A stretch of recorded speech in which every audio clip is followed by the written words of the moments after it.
Bonjour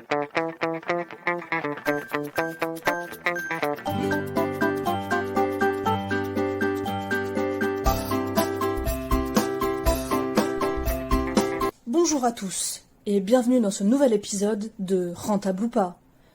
Aujourd'hui, nous allons tenter de répondre à une question millénaire. Est-il rentable de frauder dans les transports en commun? Pour y répondre, nous avons mis sur le coup notre meilleur duo, Sarah Texera et Adèle El Ghazi. Merci la voix off. D'après nos recherches, personne n'a jamais répondu à cette question autrement que par son expérience personnelle, voire encore pire que ça. Pourtant, c'est une question récurrente sur les réseaux sociaux. C'est pourquoi nous allons essayer d'y répondre de manière plus scientifique. Bien sûr, cette étude n'est en aucun cas une incitation à la fraude et répondra simplement à la curiosité de chacun.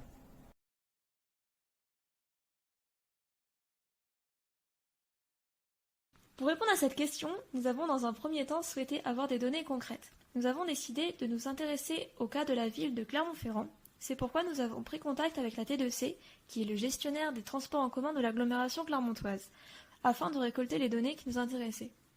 Malheureusement, dû à leur politique de confidentialité, aucune donnée n'a pu nous être transmise. Nous avons pu en trouver certaines sur Internet, cependant de nombreuses d'entre elles restent inconnues. Nous avons donc dû reformuler certains postulats.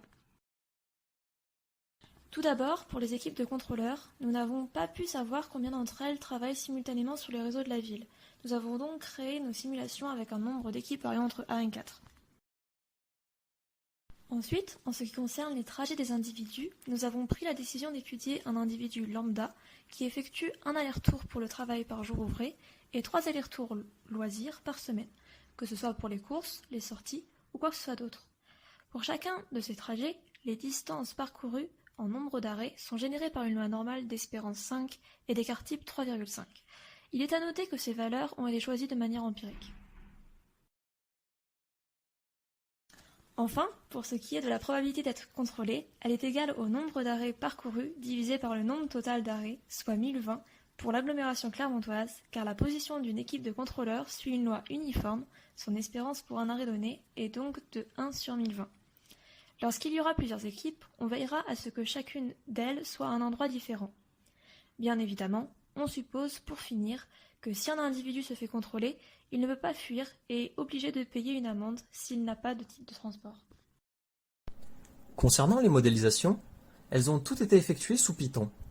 Tout d'abord, nous avons écrit un programme renvoyant le nombre de fois où un individu a été contrôlé au cours d'un mois en fonction du nombre d'équipes de contrôleurs. Les trajets de l'individu ont été générés aléatoirement en tenant compte des hypothèses précédentes. Nous avons ensuite fait 100 000 itérations, ce qui nous a renvoyé les distributions du nombre de contrôles effectués pour chacun de nos modèles. En abscisse, on retrouve le nombre de fois qu'un individu a été contrôlé dans le mois, tandis qu'en ordonnée, on retrouve le nombre d'individus. En toute logique, nous avons commencé par générer le risque d'être contrôlé grâce à une loi binomiale, puis, pour simplifier les calculs que nous allons effectuer, les modèles ont été approximés grâce à une loi de Poisson. On a pu le faire car P tend vers 0 et N est supérieur à 30. Il est à noter que la probabilité et la taille de l'échantillon, de la loi binomiale, ont été trop faibles pour pouvoir utiliser une loi normale. Il aurait fallu que n fois p fois 1 moins p soit supérieur à 3, et dans notre cas, cette valeur atteignait au maximum 1,2, en considérant que chaque trajet dure 20 arrêts.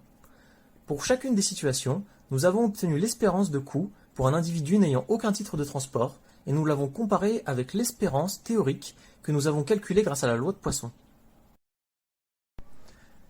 Dans ce premier graphique, on voit la distribution du nombre d'amendes pour 100 000 fraudeurs. Selon notre simulation, quelle que soit votre situation, il serait toujours plus rentable de frauder lorsqu'il n'y a qu'une seule équipe de contrôleurs dans la ville.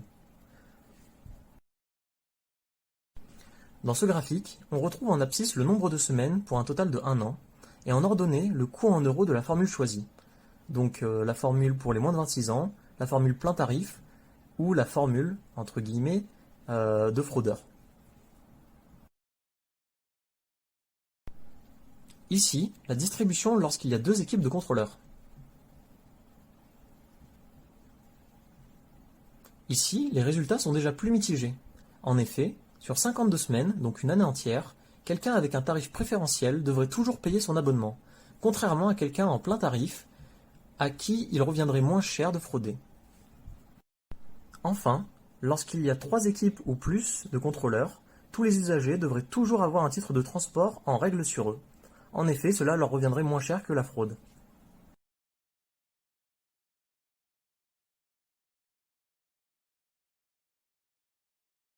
La distribution envoyée lorsqu'il y a 4 équipes de contrôleurs est celle-ci. Puis, en ayant généré le comportement d'un individu aléatoire sur un an, nous obtenons ces résultats.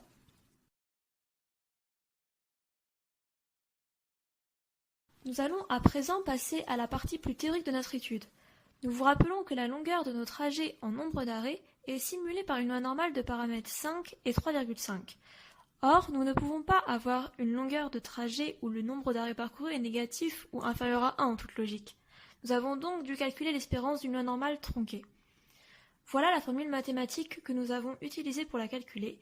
Mu étant égal à 5, sigma à 3,5, alpha à 1 moins mu sur sigma et lambda étant égal à f de alpha sur 1 moins grand F de alpha. Avec, on le rappelle, petit f la fonction de densité et grand F la fonction de répartition de notre loi normale. Après avoir appliqué nos formules, nous obtenons un résultat de 5,87, ce qui représente le nombre moyen d'arrêts parcourus par trajet.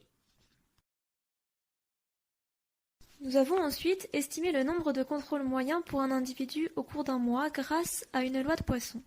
Nous vous rappelons que l'espérance d'une loi de Poisson est lambda, et que dans notre cas, cette valeur est égale à n fois p, avec n le nombre total d'arrêts parcourus durant un mois, et p la probabilité de croiser un contrôleur à chaque instant, qui va varier selon le nombre d'équipes de contrôleurs. Nous avons donc dû calculer une approximation de ces deux valeurs.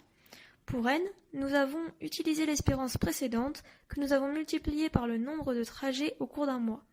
La probabilité p, quant à elle, vaudra 1 sur 1020 lorsqu'il n'y aura qu'une équipe, 1 sur 1020 plus 1 sur 1019 s'il y a 2 équipes, et ainsi de suite. Grâce à cela, nous pouvons alors calculer l'espérance du coût. On rappelle que le prix d'une amende est de 49 €, donc il ne nous reste plus qu'à multiplier nos valeurs précédentes par 49. Nous obtenons donc une espérance de coût égale à 18,05 € s'il n'y a qu'une seule équipe de contrôleurs, une espérance de 36,11 € s'il y en a 2, une espérance de 54,20 € s'il y en a 3, et enfin une espérance de coût mensuel de 72,30 € s'il y a 4 équipes de contrôleurs.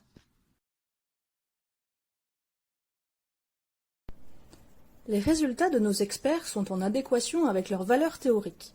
L'ensemble nous permet de conclure cet épisode en mettant en avant qu'à partir de 3 équipes de contrôleurs, il n'est dans l'intérêt de personne de frauder.